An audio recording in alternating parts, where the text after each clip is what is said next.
asalaamaaleykum waa Sénégal asalaamaaleykum ñëpp ñi nga xam ne ñu ngi suivre seen bi nga xam ne moo di Batal TV tey nag ñu ñëwoon pour waxtaan ak Djiby ci ñetti ponk bi ci njëkk mooy Sénégal situation bi fi mu toll ci mbëkk mi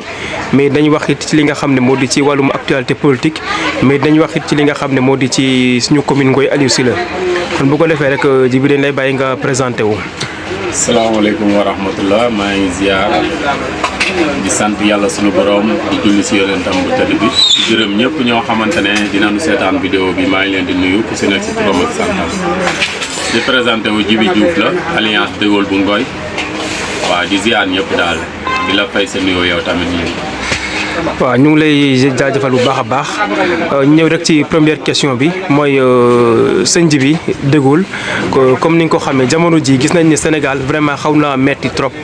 gis nañ ne jeunesse bi li ci ëpp yëpp yemul sax ci góor ñi même jigéen ñi ñoom ñëpp commencé nañu daw di génn Sénégal quoi di dugg ci géej gi maanaam loolu boo koy gis en tant que jeune nan na lay def. loolu bu ma koy gis daf may naqari daf may naqari lool ndax daf may leer que ne jàmbaar yi rek ñooy siy dem jàmbaar yi ñàkkkat yi li si ëpp ñoom ñoo siy dem kon loolu daf may gannaaw bu ñu ko métti loo nag ba pare li ñuy moon mooy gën a ñaax sunu mbokk yi si xamal leen ne fii ak fa nu jëm c'est la même chose nanu toog si réew mi métti na métti na ndax amuñu benn politique boo xamante ne dina mën a gérer xëyu ndaw ñi moo tax ndaw ñi di daw di dugg lu nu warul dugg boo di jël gaal mais li ma leen mën a jox comme conseil mooy nanu toog bañ a yàkkamte te góorgóorlu nekk si li nu war mais tout sauf dugg gaal loolu moom wax dëgg si yàlla maa ngi wax ndaw ñi ñëpp ñu éviter ko ndax tey Wally dafa woy bu am solo mooy mën ngaa góorgóorlu ba dimbali yaay ak baay te doo leen teg coono mais tey imagine toi nga ne da ngay dugg si gaal yi teg nga sa yaay coono bu fekkee moom nga bëgg a dimbali teg nga sa papa coono tey mën nga dem rëcc jàll coono ba la nga doon liggéey fii même chose lay ngay liggéey ko boobu mën nga dee si biir géej gën leen a teg naqar kon daal li may lii mooy nanu gëm yàlla to xam ne ay jullit lañu li ëpp si ñun ay jullit lañu ñu bañ a def dara loo xamante ne nii dafa uute ak li suñu diine santaane. waaw mais bu ñu demee ba loolu di am est-ce que nekkul ne jeunesse bi maanaam seen yaakaar dafa tas ci li nga xam ne moo di seen réew ndax bu fekkonte ne am nañu politique boo xam ne dinañu jëm na ci jeunesse bi est-ce que boobaa ñoom jeunesse bi ñoom dañ génn li nga xam ne moo di seen réew di dem mais boobu itam dafa mel ni ñi nga xam ne ñoom ñooy suñu autorités yi suñu njiit yi ñoom dafa mel ni ñoom am nañ ci part responsabilité bu mag. waaye lépp ñooy moom ñun Sénégal jiit la ñu amagul moo tax sénégalais yi ak ni nu ndawe ak li nu am si suuf ak li nu am si koom-koom sénégalais yi di toog di ñàkk a liggéey ñii di ñàkk a am dépense ñii di dox te du nu lekk ñii di gis seen waajur mu soxla dara te du nu am lu ko jox kon ça veut dire que ne ñàkk am njiit moo ñu sonal amuñu njiit yoo xamante ne Sénégal moo leen tax a jóg li nu fi am mooy ñuy ñëw rek lekk suñu xaalis demaat ñeneen beneen groupe ñëwaat lekk suñu xaalis demaat loolu rek lan fi am mais encore une fois daal nanu ko dëkku te bañ a daw ba dugg si li nu warul dugg nanu ko dëkku rek te xam ne yàlla baax na voilà. waaw jamono ji moom comme ni nga ko waxee métti na trop ndax itam bu ñuy xëyee chaque jour ay gaal di yëpp ay ay téeméer nit di génn li nga xam ne moo di Sénégal te comme ni nga ko waxee rek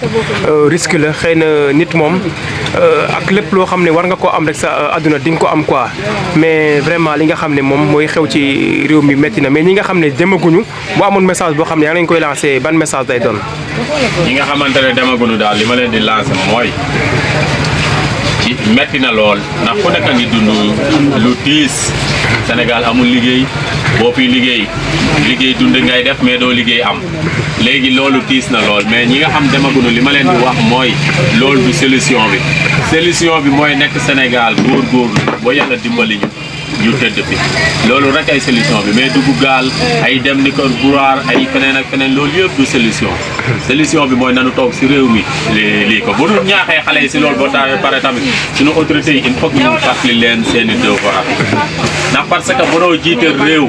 amul benn procès benn loo xamante ne di ko indi teg pour xale yi lu dul jàpp yóbbu kaso maanaam dañoo war a créer loo xamante ne day créer emploi xale yi toog fi mën di xëy liggéeyi ku xëy dem liggéeyi bu ko defee lu bëri dina wàññeeku waaye comme que dañuy politique ba talataru seen jeunesse xale yi dem si géej gi seen yoon ne ko si li fiy dee loolu dafa ñaaw si état de droit maanaam bu dee réew mi am nay droit ak ay loi yu ko tënk kenn warul def loo warul def di ko répété tey répété waat ko suba kon lan moo tax ñuy seetaan xale yi di dem di dee si géej loolu sax daf ñuy may ñu dugg ci li nga xam ne moo di suñu ñaareelu pàcc muy actualité nga xam ne muy am jàpp kaso bi bëri na trop situation politique bi gis nga fu mu toll te kuñ ne politique sa xel day dem ci ki nga xam ne moo di Ousmane Sonko comme niñ ko waxee moom mooy leader opposition bi te gis nañ ne moom jamono ji mu ngi ci loxol yoon maanaam booy jàngate politique u Sénégal yow noo koy gisee. politique u Sénégal de bu ma koy jàngat comme benn système la rek boo xamante ne. waaw kon bu ko defee rek ba léegi ji bi ñu dugg ci li nga xam ne moo di ci géewum politique bi ndax gis nañu jamono jii nii vraiment li nga xam ne moo di jàppe bi xaw naa bëri na trop ay prisonniers politiques am nañ fi mais it ku ne politique saxal da dem ci ki nga xam ne moo di Ousmane Sonko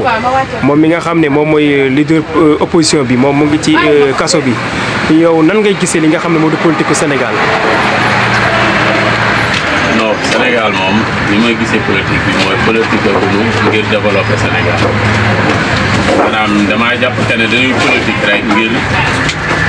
développer seen bopp ñi jiitu ak politique ngir sonal ñi yuut fi ñu nekk ñoom ñi opposants yi mais politique ñu ngir développer Sénégal ndax tey mënuma nangu ngay politique ngir développer Sénégal nga bëgg a jël plus de 1000 personnes ñëpp nekk ay jeunesse nga jàpp leen tëj ci kaso lan nga leen jàppee délit d'opinion ay tuumaal ay participer manifestation interdit loolu pour man loolu waruñu see jàpp kenn di ko tëj rawatina nga jël say doomi réew jàpp fa tëj man nit dafa sàcc d'accord nit day jaay lu nuy aaye d'accord ñu jàpp la tëj mais li ñu jàppee jeunesse bi nga xamante ne plus de 1000 personnes tëj loolu képp kuy politique ngir développer sam réew doo ko def kon damaa jàpp ne politique bi moom gisuma politique daal ndax politique bi ni koy wax mooy politique ngir développer sam réew. oui mais kon dafa mel ni maanaam politique u Sénégal daal affaire ranking wala affaire haine moom mooy li nga xam ne moom mooy li fiy xew est-ce que loolu bu dee am na nan kon est-ce que kon réew mi dina gaaw a avancer. affaire ranking affaire haine mën naa ko tudde aussi affaire de ñàkk a xam lii sa wareef ndax damaa jàpp ne en tant que chef de l'État bu fekkee xam nga lii sa wareef yor ay ministres yu xam lii seen wareef dina xam ne jaamu askan wi la ñu war a doon kon du ñu dawal affaire de ranking ay affaire de fayantoo bu fekkee xam nañ li leen war mais boo jëlee homme politique bu xamul li ko war mooy doxe noonu mais homme politique dëgg bu xam li ko war développement rek si lay dox du lijjanti kii bëgg na ma wala kee bañ na mais boobu est-ce que nekkul nit war nañ jot nañu xool li nga xam ne moo di suñu justice ni muy doxee ndax day mel ni dafa am ku ma am ndey ak ku ma amul ndey comme ni nga ko waxee jàpp bi dafa mel ni ci benn côté fa lay jëmee ndax gis nañ ñoo xam ne jàpp nañ leen ci ay faux billets mais mujjul fenn am na itam ñoo xam ne tey jii ni affaire Covid bi xaalisu Covid bi ba léegi ñu ngi xaar déggaguñu dara mais fekkente ne ñi nga xam ne dañoo bokk ci parti bale ñoom rek dafa mel ni ñoom la ñuy téye est-ce que loolu it bokk na ci li nga xam ne vraiment taamu nañ ko ci réew. ok xam nga justice bi moom duñu xool li muy doxe dañuy xool ñiy lëkkaloo ak justice nan la ñuy doxe mais justice bi yaakaar naa ne jarul ñuy xool ni muy doxe ndax dafa am ay code de loi yu ñu voté tegal leen ko ne si lii ngeen di àtte kon ñooñu jarul ñuy xool jaratul ñuy xool ni ñuy doxe lan la ñu war a xool ni ñuy doxe mooy ñi ñuy jiite nan la ñuy doxe ñooñu la ñu war di càmbar xoolaat leen ba nga xam ne bu ëllëgee si biir bés bu ñuy tànnati ku ñuy jiite dinañu tànn koo xamante ne day ñëw ngir jiite ñu mais du ñëw ngir dunde ñu loolu rek lan war a def. nga wax lu am solo nag maanaam tànn bi ku ne xam ne jamono ji ñu ngi dégmal li nga xam ne moo di ay élection présidentielle ñu ngi ci parrainage bi maanaam yow boo amee message boo xam ne yaa ngi koy lancé askan bi nga xam ne ñoom ñooy tànn ban message lay doon. ok message bi may lancé daal mooy ñu ngi jëm si ay élection élection yi nag bari na tension ndax ku si mel ni sama leader Ousmane Sonko ñu ngi koy tegg bépp métti ak bépp lii mais damay wax rek sénégalais ñu yeewu ndax tey dafa am loo xamante ne nii il faut ñu yeewu si mooy ban système moo nu doon jiite depuis 1960 ba léegi nan lan ñu doon doxaleeg ñun nan la ñu doon jëfe nan lan doon waxee ba léegi bu ñu xoolee loolu bu analyser ko ñu génn parloo teg fale bu boobaa dinañ mën a xam ñun ñii kat bu fekkee bëgg nañoo avancer bokk si pays développé yi kan la ñu war a jël kan la ñu war a tànn bu fekkee loolu ku ne xalaat na ko sa xel rek dinañu xam ñun bu baax a baax fi ñu war a jëmale sunu vision. mais du saa gën parloo. kon dama jàpp ne benn système bu fi nekk boo xamante ne tey bu kii nekkee président kee ñoo nekk ministre ñu dem ba élection des 3 mois 4 mois kee gën. ne bokkatuma si léegi opposition la ñu jëlaat ko fool ko. kon même chose la ñuy répété ñun. changement du am quoi. est-ce que jotul sénégalais yi taxaw xool ne nanu changé système bii fi nekk depuis 1960 ba léegi ànd fi ñeneen ñoo xamante ne dinañu dox. si njëriñu sénégalais yi. Vraiment mu nekkit lu am solo mais dañuy profité rek dugg fi nga xam ne moo di suñu dëkk muy Ngoye Aliou Sylla ku ne Ngoye Aliou Sylla nag itam comme niñ ko waxee rek am na loo xam ne xëy na équipe municipale bi def na ko mais am na loo xam ne it vraiment manqué na fa mais ak itam jafe-jafe ñi nga xam ne ñoom ñu ngi koy dund tey jii boo amoon maanaam say jàngat yoo xam ne yaa ngi koy def ci commune bi lan lay doon. ok commune Ngoye Aliou Sylla ginnaaw bi ñu nuyoo monsieur le maire di ko ñaanal aussi mandaam bi mu nekk yàlla jàpp ne aussi di nuyu tamit autorités yi nekk Ngoye yëpp sous-préfet ñëpp ñu ngi leen di nuyu mais Ngoye aussi il faut que mu passé fi mu toll ndax ñun fa lañ juddoo magi fa yaroo fa kon xam nañu Ngoye ba ñu nekkee xale fa muy yemoon ak actuellement nii fi mu yem ba léegi ñu ngi koy xam ndax parce que boo dee waaw mbokk yi ba léegi rek ñu ànd ak Djiby ñu war a waxtaan ci li nga xam ne moo di suñu commune muy Ngoye Aliou Sylla comme ni nga ko waxee rek muy lu am solo dafa am loo xam ne ñun ñëpp ñoom ñoo ko bokk mais dafa am loo xam ne suñu moomeel la li nga xam ne moom la ñëpp bokk nag mooy li ëpp solo muy suñu commune bi maanaam doxalin boobu yow itam noo ko gisee ak itam yan message ngay lancé autorités yi ak itam ñi nga xam ne ci commune bi la ñu dëkk. ok autorités yi li ma leen di lancé comme message rek mooy ñu gën a taxaw commune Ngoye Aliou Sylla ndax amuñu lu dul foofu te population bi bu góorgóorloo ba développé commune bi aussi ñi ko jiite dañoo war a góorgóorlu ba commune bi buñ si duggee ñu xam ne commune bii kat développé na ndax dafa am loo xamante ne kenn ko moom am lu ñëpp bokk mooy ku si nekk yaayam moom sa kër yaa koy defar moo xam terrasse moo xam lii yaay miire yaay setal ba mu set mais bu loolu yëpp jàllee comme ni ma ko waxee woon rek ñu tase si mbedd bi ñun ñoo war a ànd ak autorités yi population bi ànd ak ñoom ñu defar ko léegi nag ni ñu koy defaree leen lam ku si nekk def sa devoir léegi dafa nekk loo xamante ne nii ab dëkk mënoo koo développé te amul ndox dëkk mënoo koo développé te amul électricité kon maanaam ndox mi dafa war a doy biir Ngoye courant bi aussi dafa war a doy biir Ngoye loolu il faut ñi nga xamante ne ñooy autorités yi ñu taxaw si gën see taxaw nag bu loolu doyee ba pare léegi ñu soog a dem si leneen ak leneen mais actuellement nii nanu fexe ba ndox mi foo ubbee sa robinet biir Ngoye gépp nag foo ubbee sa robinet. waaw ba léegi rek ñu ngi ànd ak Djiby nga wax lu am solo maanaam li nga xam ne mooy manque ndox bi nga xam ne dañ koy nemmeeku ak itam li nga xam ne moo di manque courant bi ndax soo waxee loolu suñu xel day dem ci fi nga xam ne moo di Kër Ngundu nga xam ne si Ngoye la bokk mu ngi nekk 0 mètre ak mairie bi mais gis na ne ñoom courant bi daf leen di teggi amuñu ci boo demee ay dëkk yu mel ni Took Ngol Baak ak Ngel ñoom boobu léegi gisaguñu seen bopp ci li nga xam ne moo di courant bi bu amoon message daal booy wax autorité bi pour mu bàyyi ci xel lan lay doon. waaw comme loolu rek ndax dëkk nag boo bëggee mu développé dafa am fu muy commencé donte nekkul loolu kese mooy développé ab dëkk mais daf see am solo mooy ñu fexe ba nga xamante ne ndox bi dina doy courant bi tamit ñu fexe koo tas ba ñu bëri jot si léegi aussi ñu fexe ba nga xamante ne yoon yi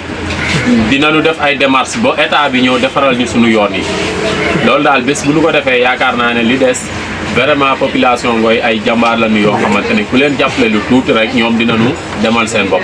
mais dafa am loo xam ne ñu lu ko seen bopp kon il faut autorités yi jàppale leen. oui lu am solo it yoon bi nga xam ne it ñu ngi koy joon boobu léegi muy yoonu Batal Bari Sessène bi it boobu it bëgg nañu nga lancer ñu message autorités yi rek pour ñoom it ñu mën cee bàyyi xel quoi. waaw boobu aussi maa ngi si lancer message monsieur le maire personnel. ndax parce que am na loo xamante ne même bu fekkee yow nekkul yaa koy liggéey mais yaa jiite gox boobu kon nag képp ku say wax yow la war di jàppale képp ku say dox yow la war di jàppale